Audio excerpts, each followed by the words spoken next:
Ladies and gentlemen, I'd like to go ahead and call this meeting to order. This is the budget workshop. It is 1 o'clock in the afternoon.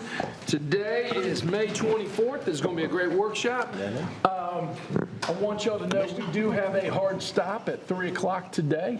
And so let's get straight into the presentations. What I'd like to do is turn it over to the city manager to present to us the information today. I think we got a couple of public speakers. We'll take them after the presentation and go into discussion from there. All right. Any questions, colleagues? All right, let's go. City manager, it's all you. Thank you, Mr. Mayor. I'll be brief. You do have two items on your agenda today. One is an update. It is the third in a series of workshops focused on the fiscal year 24 budget. We're looking forward to your feedback and input as we move through this budget process to begin October 1 of this year. You also have an item that's an introduction of ordinance for Leon County Emergency Medical Services Municipal Service Taxing Unit, or MSTU. That is a requisite step that the City Commission has to take to authorize Leon County to increase their MSTU millage rate. That'll be at the conclusion of the budget workshop. So with that, we've got a short presentation update from our discussion this time last month, and Robert Wiggins is going to lead us through it. Robert, great to see you and the team again. Good to see you. Floor is yours. Thank you, City Manager, Mayor, Commissioners, and appointed officials, members of the public. This is our third opportunity to discuss the fiscal year 24 budget. You'll notice that resource management, working with departments and with other input from the state and local governments, has refined our budget projections based on new information. You've confirmed some of the assumptions that were presented April 26th. And so what we'll do today is also provide updates on the legislative session, some action and forward progress on the capital budget, and then the trim process that we will go through June 14th.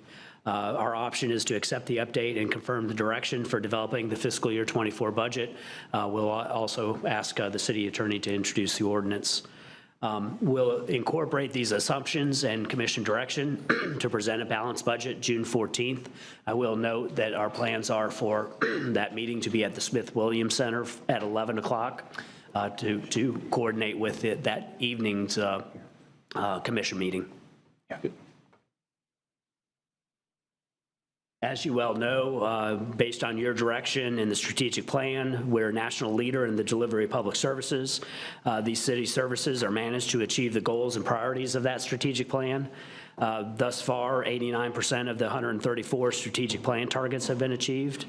Leveraging staff and resources, these assumptions guide us in developing the fiscal year 24 budget. And to meet the remaining goals, these assumptions were confirmed in April, while some additional assumptions will be discussed today and have been updated based on the latest information. Expenses are rising, supplies and services are increasing. Items like concrete and asphalt, market wages are keeping up with inflation, but also increasing the cost to provide services. Our commitment and one of the main assumptions is the fiscal year 24 budget will maintain existing staffing levels in Parks and Rec, public infrastructure, housing and community relations, Star Metro, and the community human service, community human service partnership. One other aspect that we've discussed was to increase funding for the Tallahassee Police Department by $9.5 million to support investment in wages, 20 new officers, and implementation of new technology to reduce trends in violent crime. We recognize that the majority of patrol officers' time is spent responding to calls for service, resulting in fewer officers available to engage in proactive community policing and less sustained focus on violent crime. Those two recommendations work together in that we've been able to maintain these existing spending and staffing levels in Parks and Rec, public infrastructure, public works, housing, community relations over the last 10 years, all within that 4.1 mils. Part of our proposal is then to address violent crime through an increase in property taxes. One of the other assumptions that we presented in the April 26th workshop was that utility fund and fee-based departments will be adjusted by consumer price index, which is typical. We will also take into consideration where we have policy to discount participation fees for seniors and for youth. Continuing with the fiscal year 24 budget assumptions that have been affirmed, general government employees are scheduled for a 5% raise. Healthcare costs are estimated to increase by 7%. We'll get premium information in August. Keep our fingers crossed until then. We will maintain the cost sharing that we've transitioned to over the past 4 years to ensure that employees take more home in their paycheck. And so we've transitioned cost sharing from 70% of costs for employees to 70% of the cost sharing for the city from 70% to 80%, and the employees paying 20% of that cost share. We also recognize that there are recurring vacancies and turnover over time, and we'll apply a 3 to 5% vacancy rate to all large departments so that we are not budgeting vacancies at the expense of any programs. As part of the rotating rate review that we do on a regular basis, the electric utility has begun the rate study as part of the upcoming budget process, and they're considering coordinating that with recommendations in the Clean Energy Plan. Some additional assumptions based on most recent information is since we met in April, we've consulted with the property appraiser and with Leon County. We're recommending an increase in our estimate of what our ad valorem tax revenue will realize, moving growth from 6% to 6.75% would increase the amount of ad valorem revenue by $423,000. Staff's working with Leon County to update cost of the solid waste transfer and disposal fees. This process ongoing with community beautification and waste management, strategic innovation, and resource management so that we can incorporate those changes in the June 14th budget estimates, and particularly as they become available. The city and county have completed a joint rate study for the fire services fees that affirms the current 1.5% annual escalator for residential properties. The action that you took 4 years ago has put in place that consistent minimal increase over time so that we can provide certainty to the fire service fee ratepayers and provide the level of service that we provided in the past for fire. As part of this additional assumptions, the city attorney will introduce ordinance for the Leon County MSTU at the end of the meeting to recognize the Leon County requirements for operating their services. So on the expense side of the ledger in the general fund, we've done the pencil sharpening that you've asked for. Relative to the $203 million reported in April, we have narrowed the gap in the deficit based on expenses at $202.7 million, recognizing the salary increase and the actual salaries that we have on staff, as well as some contract services, has allowed us to reduce those expenditures in our estimates for fiscal year 24. As I mentioned, departments like TPD, Parks and Rec, Star Metro, and Housing and Community Resilience accomplish what they accomplish based on that staffing level, and they're very cost effective in comparison to peer cities in Florida. On the expense side also, the fiscal year 24 budget maintains consistent funding levels and staffing levels for all departments in the general fund except for TPD. And that's the $9.5 million for investment in wages, new officers, and implementation of technology to reduce trends in violent crime. These two graphs demonstrate the need for additional public safety investment.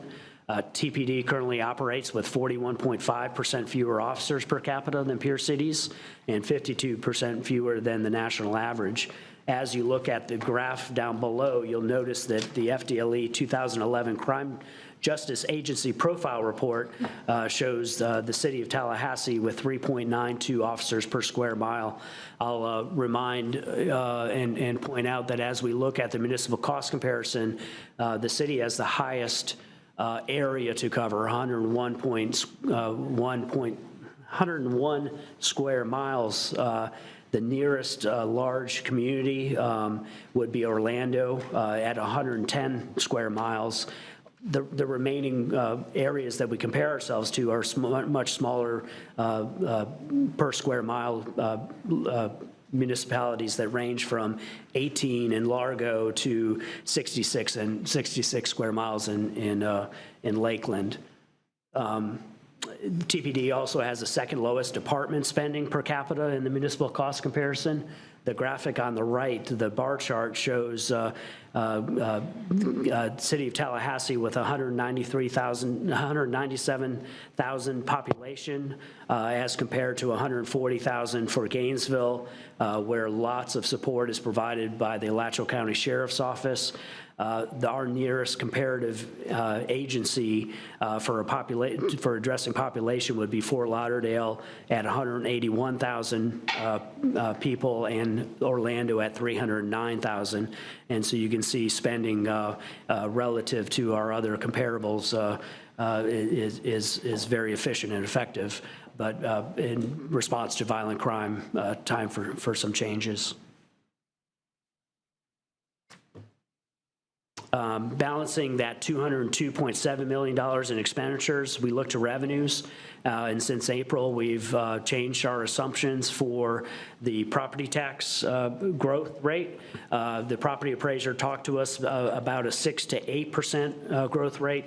We were looking at the lower end, the 6%, and it's based on where we see the Save Our Homes cap. It's where we see our businesses that are capped historically. It's also where we have seen the interplay between residential properties that are growing, but commercial properties that are growing at a lower pace. And so looking at what the property appraiser recommended, what our history is, what Leon County is assuming, where they have historically had a greater taxable growth rate, that's 7.5%. We feel comfortable that we can move that estimate up to accomplish a $423,000 increase in revenue.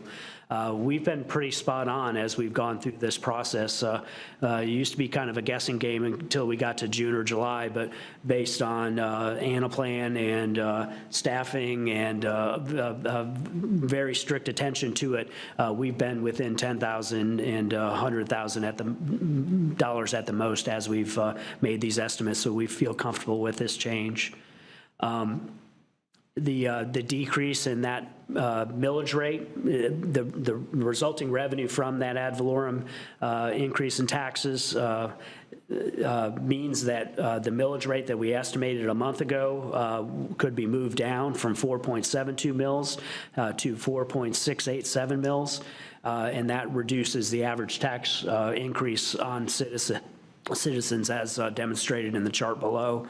The average homeowner that we use in the municipal cost comparison is a $274,000 home with $50,000 Save Our Homes property tax exemption, that being a taxable value of $224,000. Our movement would be from a $921 current annual tax bill to $1,053, so about $131 annually, or about $11 per month. You'll recall that we have a 10 mil capacity, and so we're well within that range of where we would need to consider whether or not we're exceeding that cap. So we're extremely cognizant and honor that cap. I've referenced the municipal cost comparison a few times. We've updated this chart to show what the impact would be of the 4.687 mills. Tallahassee would remain the city with the lowest overall cost to citizens in a municipal cost comparison. As you look at the chart, the green represents the property tax millage rate, and then the resulting revenue from that. That's the $921 annual cost versus the $1,053 cost.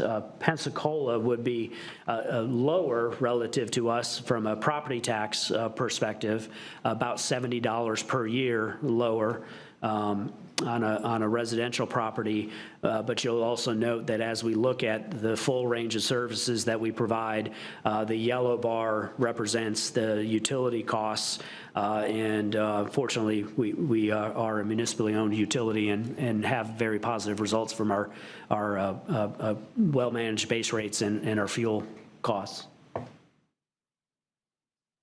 One other note I'll make there is we've not assumed that any of our peer cities are making any changes. When we did the municipal cost comparison last year, after we adopted our 4.1 mills and compared ourselves, there were 4 other cities that added to their millage rate. So we have not estimated that in the current graphic, but we'll do that as we get that information. We've gotten no indication that they will, but no indication that they won't either. And based on the closing of the legislative session, a few legislative updates. The state budget's awaiting signature and currently includes $1 million for Tallahassee Southside Transit Center. They've also recommended a 5% pay increase for state employees. That would be consistent with the city's recommendation for that same 5% increase for our general employees. And then a recurring note on a regular basis, we look at the communication services tax as a regular revenue source. There was a proposed bill to reduce that tax. That didn't pass. However, the budget assumes a provision that freezes local communication service tax rates. And if it's signed by the governor, that would mean that the rates that are in effect in January of 2023 could not be increased before January 1st, 2026. A small example of the pressures that we're feeling from state revenue and state, one of the source of revenues in our general fund. From rounding out the 14 operating funds that I've just discussed, most importantly, most focus on the general fund. We also have good progress on the capital budget plan.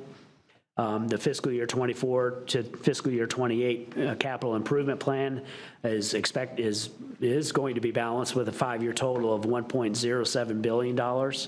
A few projects that the strategic plan guides and we've been providing updates to include the investment in streets and sidewalks and mirroring the city department master plans that are in place. The senior center is of particular interest. We're at 90% final status site planning, and that's nearing completion, and funding is at about $25 million. As we put out those bids and get the final construction costs, we'll bring back that absolute amount. The Southside Transit Center is, the status is it's in a phase 3 outreach of March and June of 2023, and it's finalizing at 60% of design. And then the funding is, we're looking to federal grants with $1 million from the state budget, $1 million from the blueprint sales tax, and we'll continue to pursue that funding vigorously.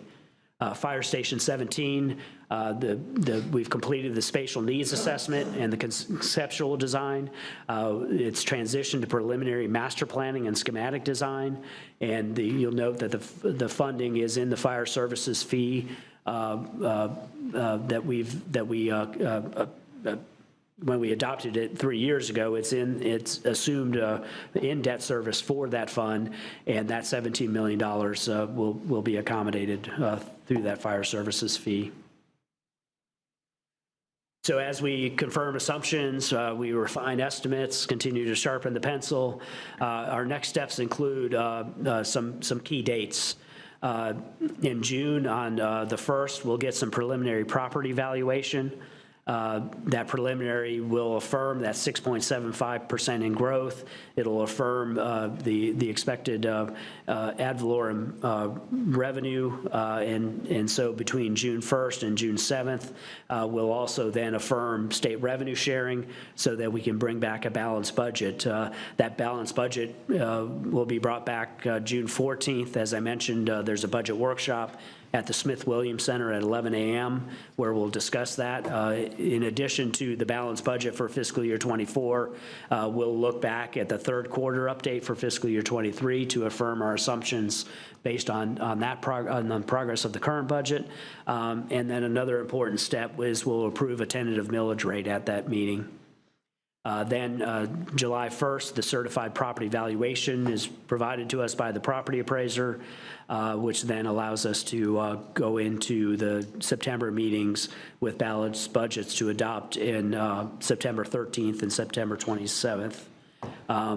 We'll ask you to take the action to accept an update and confirm the assumptions and directions for developing the fiscal year 24 budget. And after your comments and public discussion, we'll do an introduction of ordinance. Thank you for your time. Excellent. Before we go to public comment, any questions of clarification on the workshop as proposed by Robert? Mayor Pro Tem. Thank you, Mr. Mayor. Robert, you probably clarified this the last time, but I want to make sure that every time we clarify that Fire Station 17 is the Lake Bradford Road location. Yes. So if going forward, we could just put that location notation there so that we assure citizens that that's the one we're referring to. Also, under the legislative updates, you talked about the state budget and what the pay increase for state employees. I think it's also worth noting that law enforcement also is receiving a good chunk of salary as well, which is one of the reasons why we had to do what we are doing to try to remain competitive so that we don't lose our workforce, our law enforcement workforce to the state. So I think we might need to include that somewhere in here as to what the state is doing in regards to law enforcement. And Absolutely. I had, I made note, because I know last time I made a big deal about the cost of the house that the average cost of the house that we would do. And thank you for noting that for a house, once the exemption is taken, a house valued at $220-some thousand, we're talking about $11 per month is what that would come to. So if my home is less than that, which it is, it will be less than $11 per month is what we're anticipating. That's what we're saying. Absolutely. Okay. Yeah, we've, All right. for perspective, provided a $150,000 house, assuming a homestead exemption would be about $7. On the higher side, it'd be about $14. Okay. Thank you for that. All right. And thank you all, too, for the work that you've done sharpening your pencils and heading in the right direction, not up, but downward, so we can figure out best how to cover this gap. And I think that you're doing a tremendous job. I'm reminded of a story that I was told. Y'all know I always got a story where Henry Kissinger asked someone to produce something, and they brought it to him, and he said, take it back and try it again. So he had him do that 3 times, and then he said, now I'll read it. So Okay. I'm going to read it every time. Great. But I'm expecting that the 3rd or 4th time I read it, it's going to be the one. Okay? Thank you. All right, any other questions or clarification before public comment? Okay, Commissioner Richardson. Thank you, Mr. Mayor. Just to echo what the Mayor Pro Tem has said with respect to, and this is what I mentioned to the city manager in my briefing with him, just to continue to sharpen the pencil, to make sure that we're uncovering all of the revenue, Robert, that we can, to lessen any burden on our tax-paying public. One of the things that I'm proud of with the City of Tallahassee. As I mentioned at our last meeting, in the last 20 years, this commission has taken action only once to increase our millage rate. And we still are the lowest, or have the lowest millage rate among comparable sized cities in the state of Florida. And so we can certainly be proud of that, especially when you look at the fact that our property tax base is so low, with only about 50% of our properties in the city of Tallahassee being taxable. I think we've done a tremendous job at maintaining the level of services that our residents and visitors have come to expect from the city of Tallahassee without having to increase the cost burden to them. And so as we continue to head in that direction, I would just encourage you to do that, but know that we will continue to provide quality services to our citizens, especially when it comes to public safety. Thank you, Mr. Mayor. Any other questions before going to public? All right, let's go to public comment. Mr. Cook, walk us through. Mayor, just have a couple of speakers, one here in person and one connected via WebEx. All right. Actually, we do have two speakers here in person. So speakers will speak at the podium to my right. Each speaker will have 3 minutes for comments. I will give you a heads up at 2.5. Our first speaker is Erwin Jackson. Dr. Jackson, thanks for joining us. Your name and address for the record, please, sir.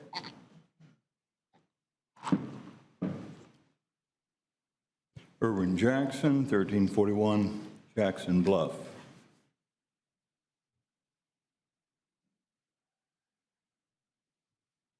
Doesn't seem like things changed too much. First of all, it's nice to be here. Been a while since I've had corruption to discuss. Don't have any corruption right now to talk about. I do want to talk about something I asked for about 10 years ago. I guess this is what you call a public hearing. Okay, and there's several thousands of citizens in Tallahassee. A lot of them pay taxes. And I guess, according to what I just heard, there's only 2 people here that actually want to talk about it. Why do we have a public hearing on taxes at 1 o'clock in the afternoon? Well, I assume because you don't want the public to be here. And I think that's wrong. And I said that 10 years ago. I'm saying it again today. So that's the first problem I think we have. If that's what the game is to, hide up here, we'll have our little, these are folks that are in public, but I think they have personal interest here. There's only 2 that want to talk. So anyway, speed up, that's a problem. Second, I hear constantly for 10, 15 years, and Curtis just went ahead and said it again, we've not raised taxes for 20 years. Well, now that's just, hate to say it, a damn lie. Okay, I can tell you it's a lie. My taxes last year went up 9.5% before you increased the millage rate. I went up last year 9.5%. I will bet this year will go up another 10% plus whatever the millage rate is. And then I hear people, now let's back up a little bit. I also understand that a public official lying is not a big deal. That's what we found out during the Gillum trial. They talked to a couple of people that was on the jury. They said, look, they're politicians. Of course he lied. But are we going to send him to prison? No, just sidelight. So, if you do lie, you don't have much to worry about. You're at 2.5. Great. It does aggravate people. The bottom line, there's a significant amount of money that we're not speaking about. I am paying 9 to 10% every year. The people who can least afford that are tenants, my tenants. I'm not going to pay that. I'm going to go ahead and charge my tenants.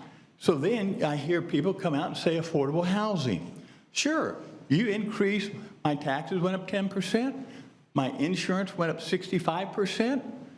There is no such thing as affordable housing. You're at 3 minutes.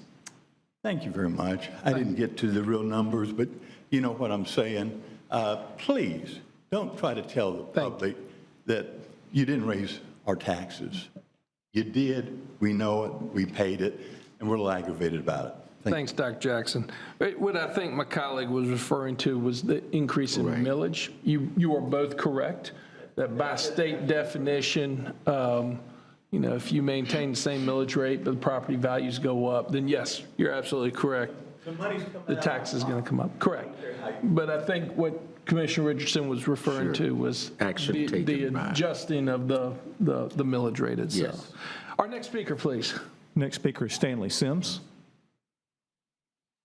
Thanks for joining us. Your name and address for the record, please. Good afternoon, Mayor. My name is Stanley Sims. I'm at 1320 Avondale Way. And I just want to say this. For this budget, I give it a B. And if wind was blowing, Mr. Wignum, I really would give it a B+. I actually read through this. Here are some of my challenges that struggled me from going to the B+ to the A-. Currently, Mr. Mayor, we have a little over, and don't quote me on these numbers, because they change periodically, and I haven't checked in a few months. We still have, and I would say, safely say, 100 city employees, no matter what their status, that are not currently making $15 an hour. Those are our city employees that's most likely to have to rent for Mr. Jackson. Mr. Jackson is already telling you that even though some of the housing programs that you are building and the facilities that she's gonna kill me because I'm finna kill her name, Ms. Okanati is doing, and the 2,000 or 3,000 houses that are coming online, they don't meet up to his standards, but they're paying those prices. Now, I made a promise with him not to beg for anything free. And so when you have 100 city employees at the Brent, any day, car go out, transmission go bad, that puts them in a homeless situation. Second thing that I want to commend you on, the raises of our regular employees of 5% and the additional force of police. Because of your data in your report, Mr. Rignam, it allowed me to get over my personal feelings towards TPD to see the justification in this investment. Why am I sharing these things? I'm sharing these things because stop hiding all the information and trust us. Trust us to have our own opinion on complete data and don't fix it or stage it so I'll come up with the opinion that you want me to come up with. You're at 2.5. If you give me correct information and not have to make me write for a subpoena or try to keep me out of this building that the Constitution says and my civil rights says that I have a right to be in, then I won't be so suspicious. Again, Mr. Wigton, B, strong win, B+. Thank you. Our next speaker, please. Next speaker is Margaret Moore. Mayor, this will be the last speaker. I'll be in tune if somebody else brings up a speaker card here during these 3 minutes. Okay. Thanks for joining us. You have 3 minutes. My name is Margaret Moore. I reside at 1910 Monticello Drive. I would just like to continue to speak in support of bringing our tax dollars back under purview of the public, under our elected officials. There's a lot of discretionary spending under the capital improvement plan that I'd like to see brought back to readdress management of it. And in lieu of raising property taxes, I do believe that there is money that can be tapped to seek the solutions that we all would like to see. Good day. Bye.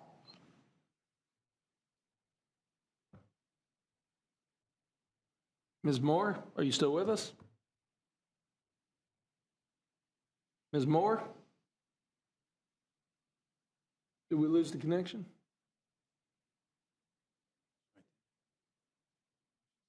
Ms. Moore, are you on mute? Ms. Moore? All right, let's continue the conversation. If we're able to reconnect with Ms. Moore, then we'll let her finish out her time. Any other speakers that are with us? No, sir. All right, let's open it up for direction. The direction that's provided is option number 1. That is the recommended option to accept the update and confirm the direction for developing fiscal year 24 budget.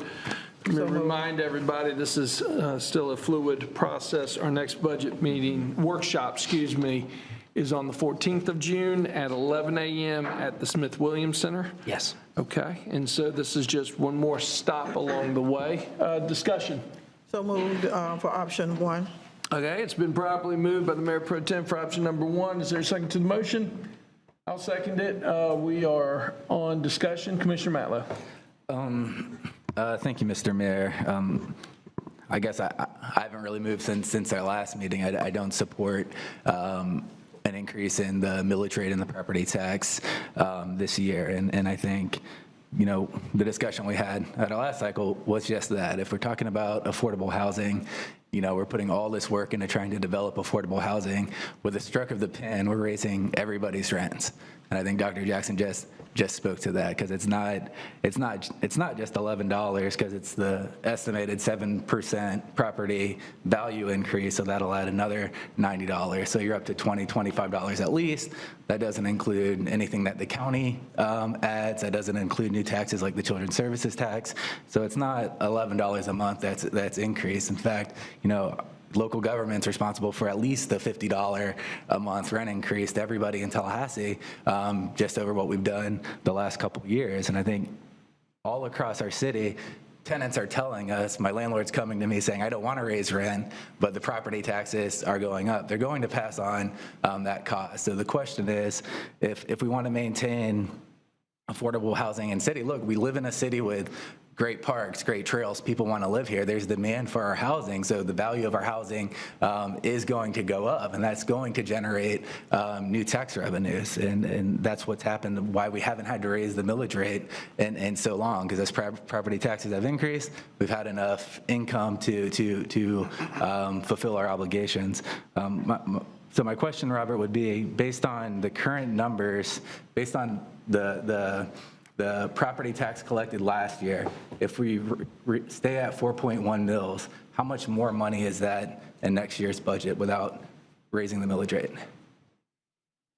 So with a 6.75% estimate in growth, that would take us from the $59 million that we were at last year to about $61 million. And so that would be about a $2 million change. We are looking at what the increases we're recommending for police are, and that's what we're directing the additional millage rate.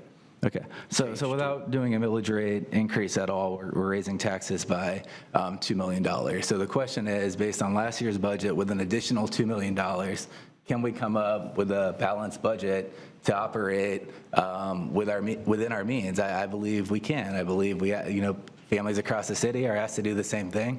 This is how much money you have. This is how much you can spend. So we need to be strategic about where we're increasing costs, but also where we're decreasing costs. You know, we see a lot in this budget about new incentives and new things that we want to fund, but we don't see much in this budget at all about anything we want to scale back on and cut. You know, we've had conversations in the past, and I think we're going to have hard conversations. We have to look at executive level salaries. We have to look at what's really driving a lot of the increases in our costs. And I think if we're going to ask for more money, we should show where we're cutting money that we absolutely need it. And I don't think we've shown that today. So I'll make a substitute motion that we direct staff to bring back a balanced budget maintaining a 4.1 mils. There's a substitute motion on the table. Is there a second to the motion? Second. All right, been properly seconded by Commissioner Porter. Any other comments to the substitute motion, Mayor Pro Tem? To Commissioner Matlow's, the conversation, I think that it's easy to point at in executive salaries, which in the grand scheme of a $1 billion budget is, in my opinion, is not that much. How much is public safety worth? That's the question. We're our violent crimes. We're saying we want to take our violent crimes down. Who's going to do that? Volunteers or law enforcement who are equipped and ready to do that? I think that it's easy for us to sit here and point fingers, but when you get out there and you're in these neighborhoods where a lot of this stuff is happening, folks are saying that they want the shooting to stop, they want the bleeding to stop. Who's going to do that? We've got to have officers on the street to be able to do this. I want to feel safe in my home just like everyone else wants to feel safe in theirs. And the question becomes, how much is public safety worth to you? How much is it worth to make sure we maintain a high quality level workforce of law enforcement as well as our general employees? How much is that worth? I believe that the City of Tallahassee is we're doing that as best we can with due diligence to try not to burden our taxpayers. We too are taxpayers sitting here, and I don't want to pay any more than anyone else unless I'm getting something more. And what I'm seeing in this budget is we're looking at what could happen if we had 20 more officers, and how our violent crimes are trending down and how we want it to continue to trend down. Again, we are the third largest state in the union, and we're the capital city. So we have a greater expectation of law and order here in the capital. And I hear people say all the time, we don't want Florida or Tallahassee to become San Francisco. We don't want it to become Portland. We don't want it to become all these other things. Well, we don't want it to become those things. We got to pay for it somehow. And I am glad to see that what we're doing here is trending and sharpening pencils, trending down. We're trying to find the least amount that we would have to do to make that happen. So I think that we need to continue to look at the gaps, get the updated information from the property appraiser's office, and see where that takes us. I think that we continue to whittle down, the impact is going to be minimum. And let's be reminded that landlords will raise the cost of rent due to insurance, but we didn't go over to the Florida legislature and make them do anything to lower insurance costs.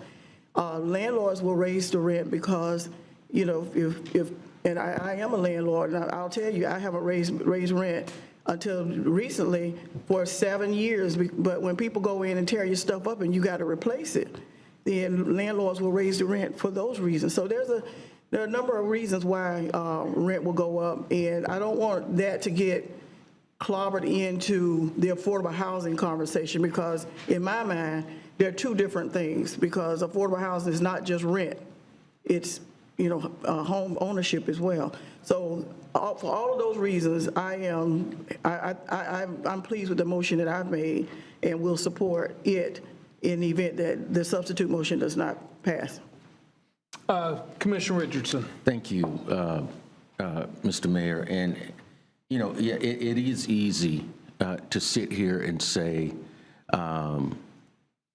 we should continue to cut. It's real easy, especially when you don't take briefings. And I've taken my briefings and I've gone into depth with staff and the city manager in terms of what it will require to provide the quality services, programs and services that the residents and visitors of this city expect. Every year, those costs are increased. Nobody gives the city a break on the cost of insurance. We're hearing that our health insurance could go up, but we're not passing that on. We don't propose to pass that on to our employees. The city will incur those costs. So to say that, we continue to provide the same level of service without any additional revenue, when at the same time the cost to provide those services are going up, I think is irresponsible.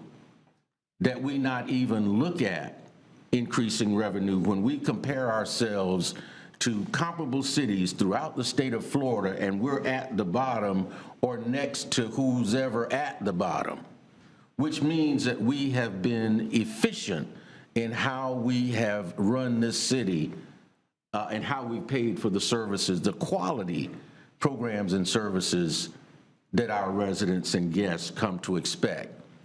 Now, when it comes to public safety, we can't skimp on the cost of public safety, because every life that is taken, how do you put a value on that? How do you tell a mother who I have been working with, Ms. Agitayo, and thank you all for helping her get money to stay in her apartment because she was being faced with eviction because her son was shot and killed. How do we tell that mother that we're not going to invest in increased public safety in our community? I don't want to have to tell her that. I don't want to have to tell anybody that. And so I think it's incumbent upon us to invest. We see where we are, again, compared to comparable cities with respect to our staffing level. Just recently, I have talked with neighbors of mine on the south side of town in the Alberta Empire neighborhood, where they've got a tremendous drug problem. And the young lady that called me asked for increased police patrols. But you know what I had to tell her? Man, we'd love to do it, but right now we don't have the staff to increase patrols, to do the kind of community policing that you're asking for. I don't want to have to tell anybody else that, because that's an investment that we ought to want to make. That is our top priority as a community, is public safety. And to say that we're not going to even consider looking at increasing our budget in order to accomplish that, that has ripple effects throughout the economy of this city. Are people going to come here if they think they're coming to a city that's not safe? I don't think so. So we want to make sure that we have the resources necessary, human and technology, to ensure that whoever lives here in our community, who visits our community, can feel that they will be safe regardless of where they live. We ought to be willing to make that investment. The other costs we can't control. We can only control what we can control. And in 20 years, this commission, has taken action once to raise the millage rate. In 20 years. We don't control the property values. That's controlled outside of these chambers. That's what we go to the property appraiser for, to determine how properties values have increased over the years. And that's how we determine what our revenue. We don't control that here in the city of Tallahassee or the county or the Children's Services Council. We don't control the value of property. But we owe it to our citizens to make sure that regardless of where they live, that they can feel safe in their neighborhood. That the police, because they're short-staffed, won't take 30 minutes, 45 minutes, or an hour to respond to a call. And I've been getting those kinds of calls recently, that they can expect that their calls will be responded to expeditiously. That we can do the kind of community policing where our police officers are more visible in those neighborhoods and establish relationships with the residents in those neighborhoods. I'm willing to consider that. I pay taxes like anybody else. I pay taxes. I'm not talking about something that I'm willing to impose on anyone else if I'm not willing to impose it on myself, if for me, it's going to cause my neighbors to be safer in the environment in which they live and work and recreate and we see those increases daily all across our country. And it's something that we should be willing to do here in the city of Tallahassee. So, Mr. Mayor, I think we should continue forward. I don't support the substitute motion because I think we should move forward and continue to look at certainly ways that we can continue to try to close that gap, but you cannot put value on a life. You cannot put value on people's properties if their homes or cars are burglarized. We can't put a value on that for anybody who's impacted by that kind of senseless and tragic crime. And so I'm willing to continue to move forward to look at how we balance this budget, but provide the kinds of quality programs and services that our residents have come to expect, and certainly to keep them safe, them and their families safe. Thank you, Mr. Mayor. Thank you. Commissioner Porter, any comments? Sure. Thank you, Mr. Mayor. And I'll keep my comments right now brief since I have more to say on, not necessarily on the substitute motion. You know, I think I just want to say there's a lot of different perspectives and views about how we invest in public safety. I don't think it's helpful to say, you know, how do we put a cost on a life like that as if you don't think that, you know, we don't think we're all on the same page about that and having the same goals here. I know there's been analysis internally and probably a lot more that I could read about it from, you know, what we've done. There's interesting research that shows in some cities there is reduction in violent crime with more police officers. There's also research, the same research, by the way, the same people doing this research, experts in these fields, where they show in smaller cities, especially in cities with higher populations of people of color, there isn't the same level of reduction, and there's higher levels of arrests for lower level crimes. So this is a really complicated issue that we are trying to tackle and have been committed to tackling since before I was on this commission.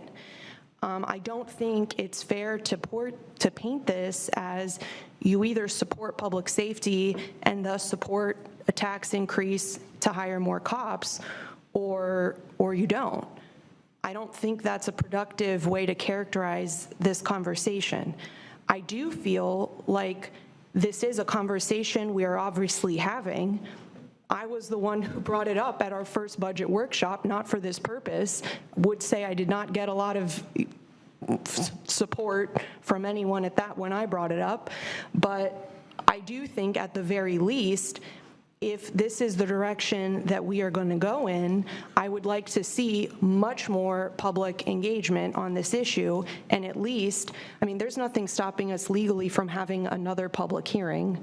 We have one, and then the final adoption hearing, you know, because I do think these are decisions that the community wants to be involved in. And I am genuinely curious to hear more of their feedback. We have the conversation all the time about when we have meetings, and it's people have all kinds of different schedules. I mean, if it's too late, then we don't have enough time to talk about things, and it goes into 10 in the evening. I mean, there's all, you know, it's not easy to find the best time to have a meeting. So I think generally I like having a variety of options for different people. We could do something that is, you know, a Zoom input session. We could send out a survey. I don't know. I think that I don't know exactly what y'all have done, whether that's even something you typically are responsible for or do, and I'm not saying you should or shouldn't be, but I think that this is, especially because it's something we haven't really done in a long time, I would really be interested in having more public engagement about this.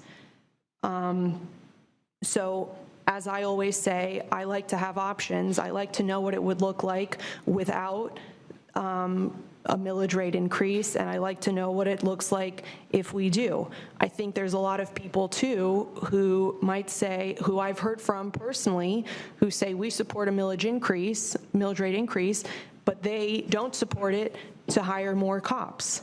Now, ultimately, that's a decision we all make together here. And all of this is open for debate. I don't think there's one way. This is what we are here to do, is to have these difficult conversations. There's a lot of priorities, and a lot of them impact the other in different ways.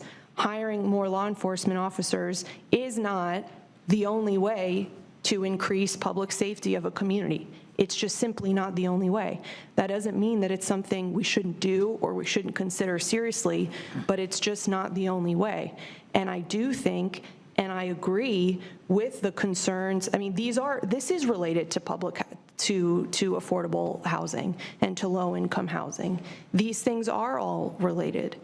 Not to mention whatever long-term consequences there are for the decisions we make with a police budget increase, given the state legislature's position on that with House Bill, with HB 1. And, you know, this is territory we enter into that could very well be irreversible or very, very difficult to reverse.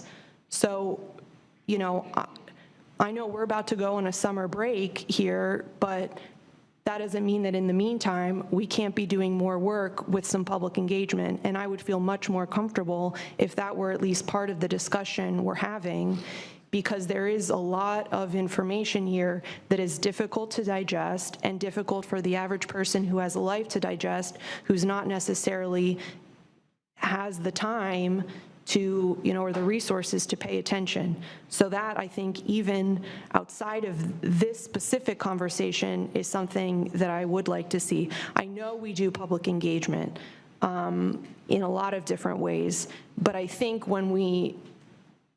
this is a situation especially where I'd like to see us get more creative, since we are in a little bit of a more unique situation than usually with the consideration of raising the millage rate. Thank you, Mr. Mayor. Thank you. Commissioner Mallow. Thank you, Mr. Mayor. And, you know, frankly, I think this is all nonsense. We're not having a public safety conversation. We're having a conversation about raising taxes to increase available funds in the general fund. If we want to have a public safety conversation, let's have a public safety conversation about how we can get it done within our existing budget. I mean, public safety is one of the most foundational jobs of local government. If we can't keep the public safe in the first $1 billion of a budget, it doesn't matter how much money we throw about it, we're not going to be able to get the job done, and we should be looking at management changes if that's the case. If we can't look at the budget we have now and say we can find enough funding to respond to the calls that we need answered, to make our neighborhoods safer, you know, I mean, we're just going to have to raise the budget, the millage rate every year perpetually, because we're never gonna solve the problem. So a general fund budget increase isn't earmarked for any one department. It can be changed from year to year. The question is, in the current amount of money that we have, can we put our priorities in place where we meet the priorities of our community first without coming to them and asking for more money again and again? Because as we talk about what's safe for our communities, it's not safe to have your rent go up. It's not safe to be evicted. It's not safe to end up on the streets. That's where you're more likely to be a victim of the crime. So everything we do here has consequences and real actions of people's lives. But to hide a tax increase behind law enforcement, it's just not true. It's just craven. It's not really the conversation we're having today. Thank you, Mr. Mayor. Thank Mr. you. Mayor. Mayor Pro Tem. I would like to ask Commissioner Matlow, where do you get your information? Have you met with staff? Have you talked with them to help to understand how they came to these conclusions? Because I've met with them, I've asked questions, I've got my questions answered. So that's why I come here confident that we need to keep moving in the direction that we're moving in. So I'm just I think we have to be very careful because words matter, and what we say here really matter. And I think that to just say we're hiding or it's a game, it's not a game. We're talking about people's lives here, and I don't have time to play games. I'm dealing with a very personal crisis right now, and I'm here doing my job at a great sacrifice, and I take it very seriously. So I don't have time to play games because life is too short, and I learned that recently. So nevertheless, my question is, are you talking with staff, and are you getting different information that we're getting from staff that makes you say this? Because if you are, then I need to know if I'm being misled by someone. I need to know who that is, and so I can make sure I get the correct information. Commissioner Matlow on point. Sure.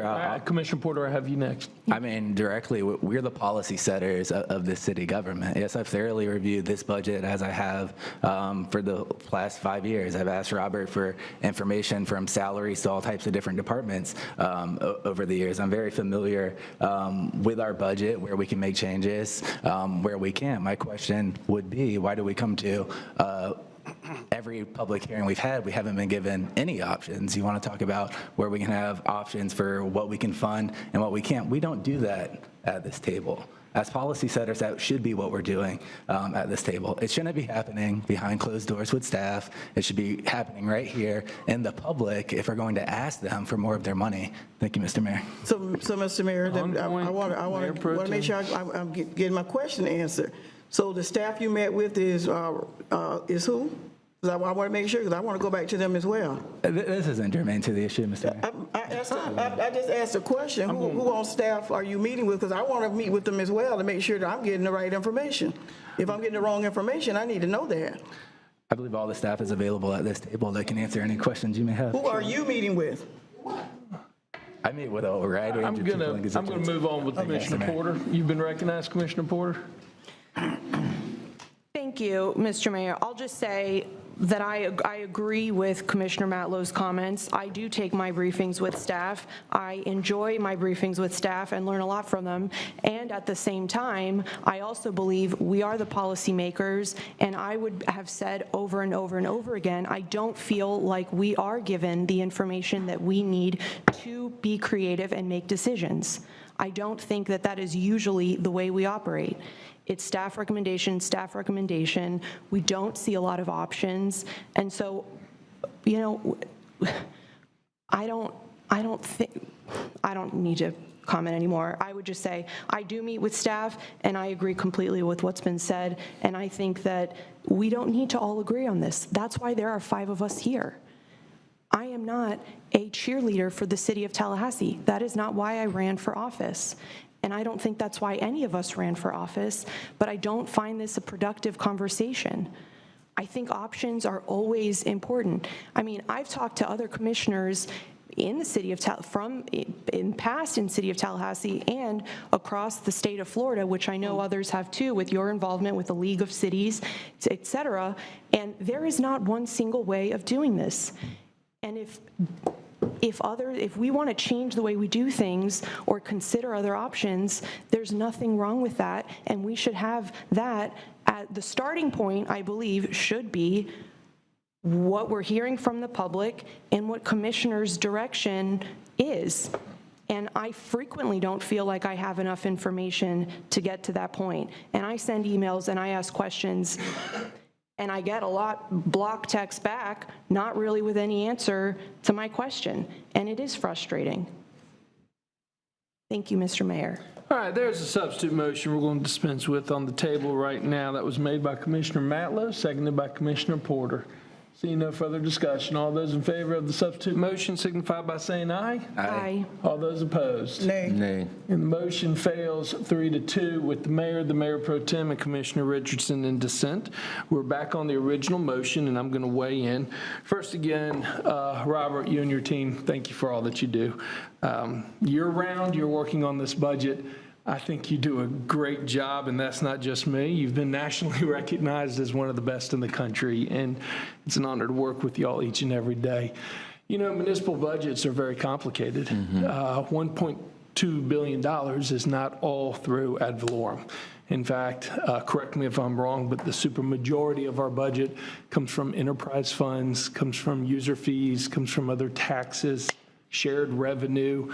It's a very complicated matrix of different revenue sources that create our budget and our expenditures. And along the way, there are state and federal guidelines and laws on how we can raise revenue, how we can spend revenue. And so it's important that we spend the time. And I appreciate this great conversation. I mean, I think one of the beauties of American democracy is that people come from all different walks of life and bring their opinions to the table. Now, I'm going to support the motion on the table for the same reason why I supported the motion on the table previously. I personally recognize that the budget process is a long process.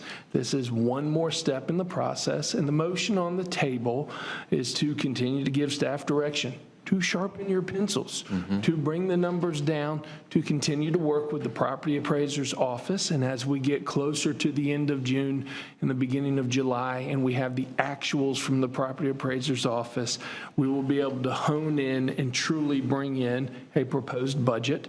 And we will continue to have these conversations, colleagues, on major changes in departments or services. I encourage each and every one of you to bring your ideas to the table. For one, I want you to know, Commissioner Porter, I appreciate your questions, and they're great questions that we all get copied on the answers. And I, for one, want to thank staff for their incredible responses. It's very informative, and I learn something each and every day that we get those interactions with you, whether they're in person or whether they're through communication as well. I'm committed, just like each one of you is committed, to working hard together to bring a budget in for a landing at the end of September, which by law we have to pass a balanced budget. But we still have time between now and then. We do have, and I agree, we had some speakers that spoke to this, and we've all touched on this throughout the years as well. It is tough getting citizen participation. I mean, that's part of the foundation of a representative democracy, is that we are hired, elected to work day in and day out with professional staff in the council management form of government to bring together these ideas while at the same time providing the public the opportunity to weigh in. I think that's one of the reasons why the next budget workshop will be at 11 o'clock in the morning at the Smith-Williams Center outside of City Hall. I want to encourage my colleagues to fill your schedule with speaking engagements. Go out to the neighborhood associations, go to the chamber, hold your own town hall meeting and invite the public to come to speak. I spend a lot of time, Robert, as the mayor, being out and about in the public. I was just at the, one of the civics clubs in Tallahassee talking about the budget process and where we're going.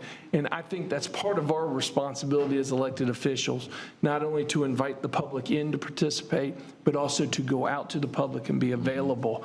So I encourage us all to continue to do that. Again, anybody by themselves can host their own town hall forum and invite the public to participate.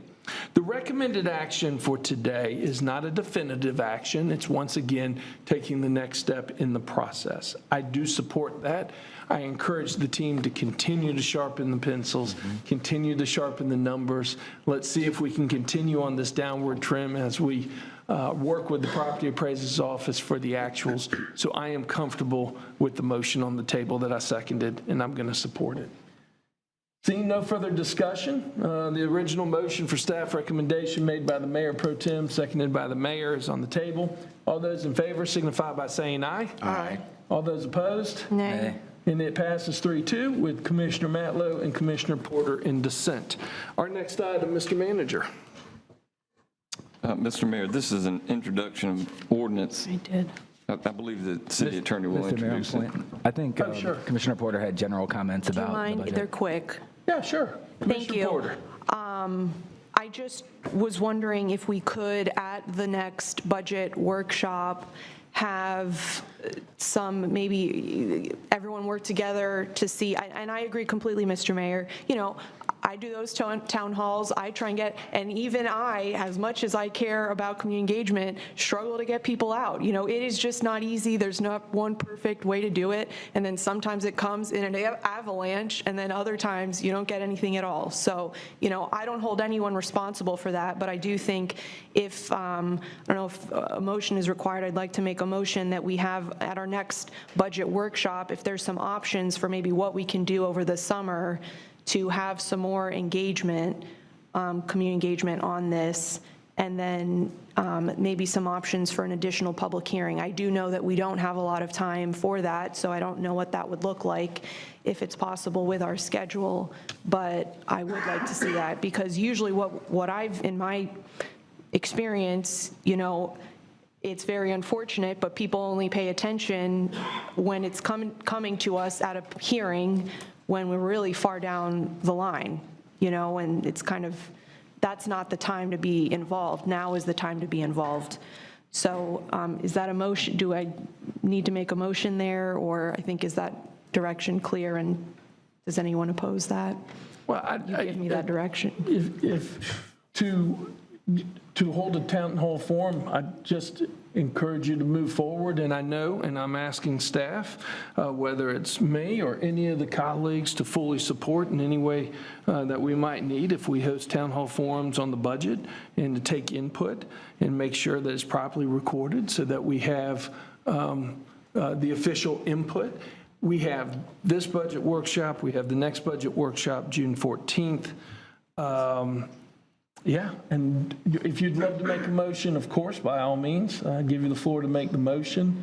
Are you looking for? Sure. I mean, what I would like to see is there come back to us at our June 14th workshop some ideas for how we can do a little bit more community engagement in a creative way, even if it's as simple as, here's a link we're sending, you know, all the commissioners, and let's share it. Here's a post we're going to make on Facebook. I'm not aware of everything we've done. I know we have meetings, but I would like to see us make an extra effort and get a little bit more creative with our engagement on this issue.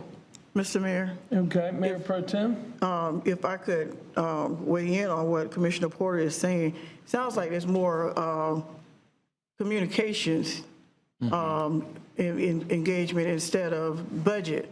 But the budget they can provide the information where to find the budget, but to get people into it, sounds like what you're asking for is to let the public know how and where. Well, sure, and So perhaps it should be the communications office that should work with when you're talking about social media posts. Sure, and I want to be clear, what I'm asking is not that the budget office do that, but that you coordinate with other departments in the city who do, such as communications, if that conversation can happen, so that at our next budget workshop, we have some ideas to go from there.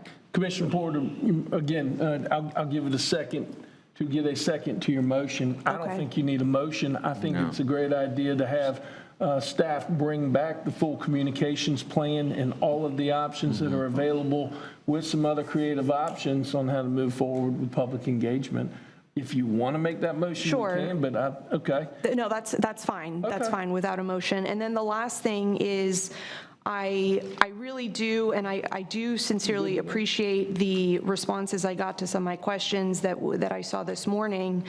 I still don't feel like, so my question was whether we could include at an upcoming budget workshop this request, whether we can seed an affordable housing trust fund for low-income housing incentives, what options we have or what we might do with that. That's something that was brought to us by KJM. It's something we discussed, whether that's at a budget workshop or at our next city commission meeting. You know, if the answer from what I could see here is, I know already that we draw from a lot of different sources of revenue for affordable housing, and many of them are not eligible to be used for just the kind of trust fund, you know, low-income housing fund that they were requesting of us. And I'm just curious if that's something that we can get a little bit more information about, if it's not these other sources, if if there are other sources within our budget. Or an explanation of how we're doing that. I mean, I did read your response, and of course, you may respond, per the mayor's. Right now. Thank you. I'm looking at my boss. Jatayo. Thank you. Absolutely. I think the short answer is general fund. When the city established the Affordable Housing Trust Fund in 1992, it was seeded with the general fund. That is the single resource we have that doesn't have the restrictions that all the other funds we consider have. So if that is the will of the body, we can look at where to take that money from. But that's the short answer to that. But that is not, and correct me if I'm wrong, that is not specifically used for low and extremely low income housing. So Jatayo? The trust fund is established to support affordable housing, and for the city, we do that for below the median income, and that's the entire range. So it does include extremely low income, very low income, and low income. Right, but it's not specifically, and we have not at this point given direction about, if we were to say, we have not said yet, we want 75% to go towards low and extremely low income. I mean, what I'm trying to just accomplish is I would feel more comfortable if we had a strategy for how we are going to increase the number of units that are low and extremely low income. It seems like we've done a really good job getting a lot of units in the pipeline, more than we ever have, but that they are not necessarily low and extremely low income units. So I don't really care how we get there. I just want a strategy and some options about how we could get there and how we might pay for it, whether it's using existing sources of funding we have or not. That is just what I would really like to see. And if I need to make a motion, I will. I don't know if this is the appropriate time to do it. But I think, is that clear, at least where I'm coming from? Well, Commissioner Porter, if I could jump in. I do know, and Commissioner Richardson's as our representative, if you have comment as well, I do know that the Affordable Housing Advisory Council is doing that, working on those strategies in particular, on how we get more units here in our community. And I know that the County Affordable Housing Advisory Council is working on that as well, and so is the Joint Affordable Housing Advisory Council as well. Specifically to placing, I think the request is an additional $5 million specifically for low-income or very low-income housing. Can you, first of all, can we do that as seed money by law? I think it is possible. I mean, as a general funded trust fund, you could, as a body, make that restriction. I'm sorry, I misspoke. CDBG and some of our other federal dollars, we are not allowed to use it as seed money. It would have to be general fund revenue. I'm sorry, I misspoke. That's correct. And all of those funding sources have guidelines on how to use them. And I think what you're describing as the success we've had is trying to leverage, as I provided in a response, but also to look at the full spectrum, because we rarely have a project that comes to us that's 100% units set aside for extremely low income. In fact, I don't think that is recommended because we don't want to concentrate poverty or the same income. And so the overall strategy, to answer your question about how we approach this, if you look at our consolidated plan, if you look at our commission strategic plan, we've tried to meet people at various stages of the spectrum and to provide resources at different levels. One example of focusing on extremely low income, when we partner with the county for bond financing for a multifamily development, we work with them to try to set aside a specific number. So maybe out of 100, they set aside 20, 15, whatever, for this particular income. When we do funding support for state-funded project, low-income housing tax credit, similar thing like the Orange Avenue projects, they all have set-asides that are built in. And so we can meet people and developers at those various levels, and that's just been the strategy. And I understand, and I know that, thank you, Mr. Mayor. I know that this is what y'all do full-time, and I am not an expert in this, but I have really dug into this, and from what I hear is, people will build what they get incentives to build. they're not building low and extremely low income housing units because the incentives required are substantially more than other types of units, than other affordability levels. So, what I hear from people is not like, well, they're operating based on very complicated models of funding sources that are coming from a million different places. I don't think anyone would say, no, we're not going to build low and extremely low income units if there is an incentive to do so. And so I'm a little frustrated. And maybe we need to have a separate meeting. I don't really feel like I understand there are other people working on this, and I don't want to be impatient with that coming back to us. But whether there's, Commissioner Richardson, if the advisory board, I just feel like I know people are working on a plan, and I'm not trying to stifle that progress. This is now one of the 5th meetings where I've brought this up, where I really want to, and it's something that we should be able to do in conjunction with the partners that we're working with. I believe that we should be collaborating, and by law are required to collaborate with some of these boards. But ultimately, if we want to do this, we don't have to wait on anyone to move forward with our own ideas about a strategy at the city level. Commissioner, I think if I could sum it up, we are doing those things. And the question might be for any of the bodies that are reviewing these recommendations is, do you do that at the exclusion of anything else that you do with your resources? It really is a matter of, if you, for example, for a housing development that costs $60 million, do we want to, as a city, make a policy to incentivize 100% of it so that 100% of the units are reserved for extremely low income, or do we subsidize a portion of it? And I think it's a similar discussion the Housing Authority has. It's a similar discussion that the state has. And so what you see as a pattern, and has been much more improved in the recent months and years through the advocacy and the leadership of what the city's been doing, which is being watched and then implemented across the state, is that you leverage as much as possible. We have created incentives so that people who would otherwise never have added any units that are affordable are beginning to do so. But it is similar to your complicated discussion about the budget is, do you want to reserve 100% of all your housing strategy to that particular focus area or not? And, and those things are the conversations that the AHAC has. And often every year when they bring their final report to you, you'll see that there's lots of things they consider, and they make some trade-offs and some suggestions of things that they would rather prioritize. And I appreciate that, and I'm wrapping up, Mr. Mayor.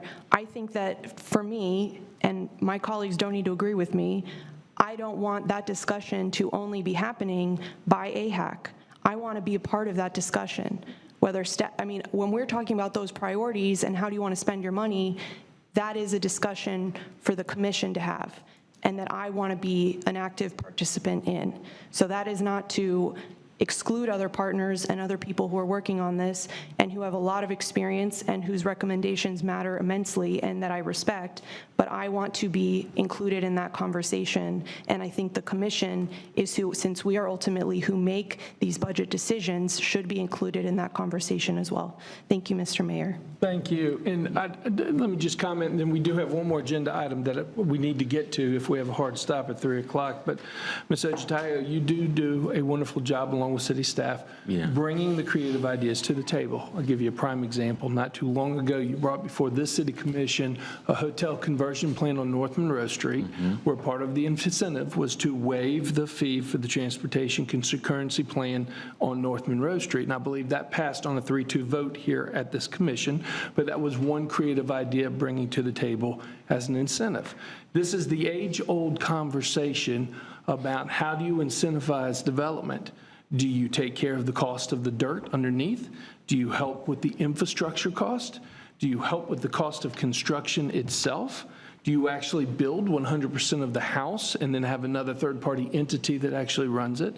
These are conversations that we have been having over and over, time and time again, and need to continue to have these conversations, and I look forward to it. But I do want to go on the record stating that you all have done at the Housing Department a tremendous job of bringing very creative ideas to the table to help incentivize, along with the millions and millions and millions of dollars of general revenue, SHIP, CDBG, other state funds, ARPA funds, that for the past couple of years, this commission, and quite frankly, I'll give the county commission credit as well, that we have been pumping into very low income, affordable workforce, all housing types in this community.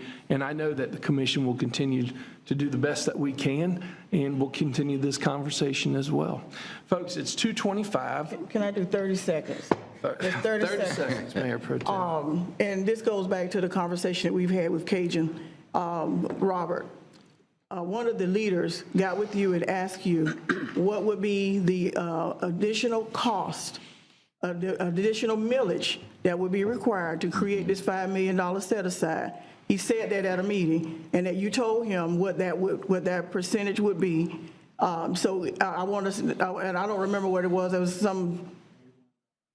Okay, somebody in the audience remember it equates to $81. But the point is, it would require a millage increase in order to do it.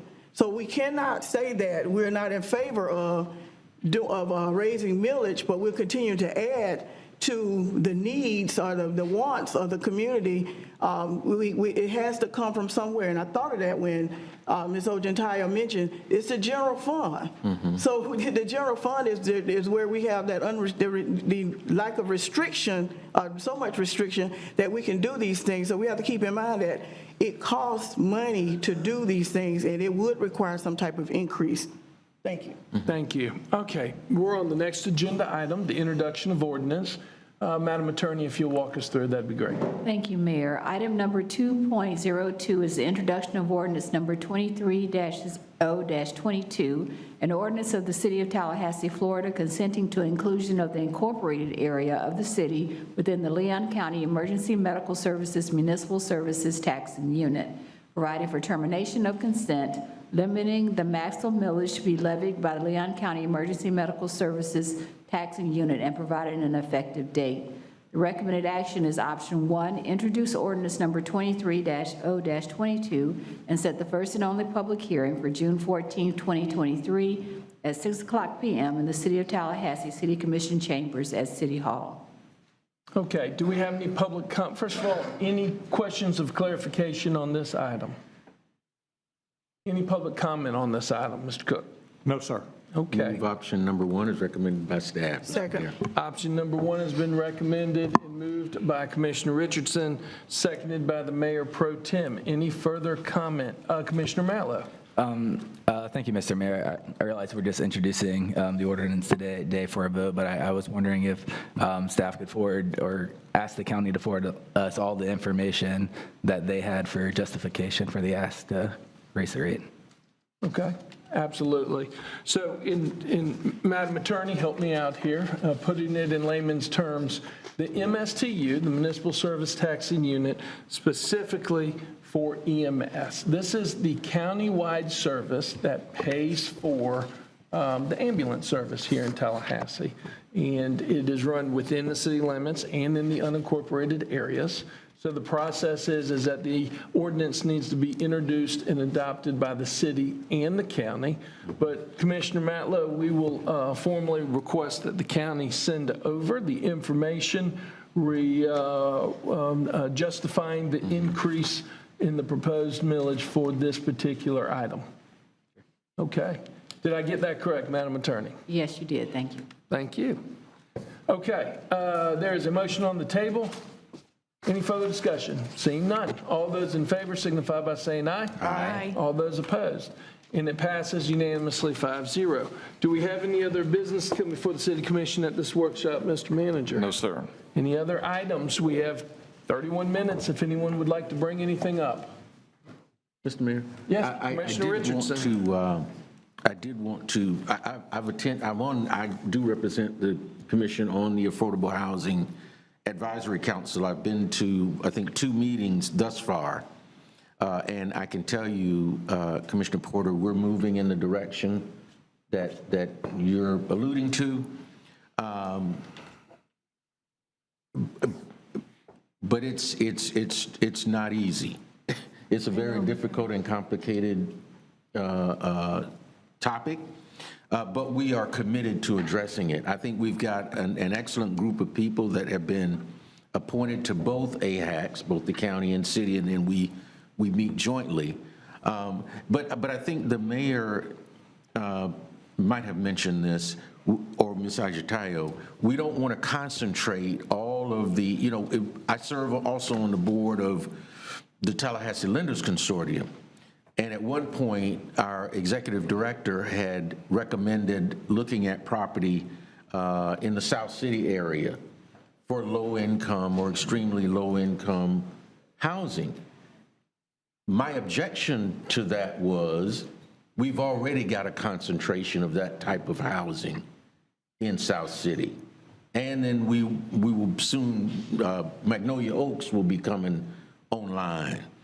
And so now we're looking at property on the Northwood, what used to be the Northwood Mall site, for that type of housing as well.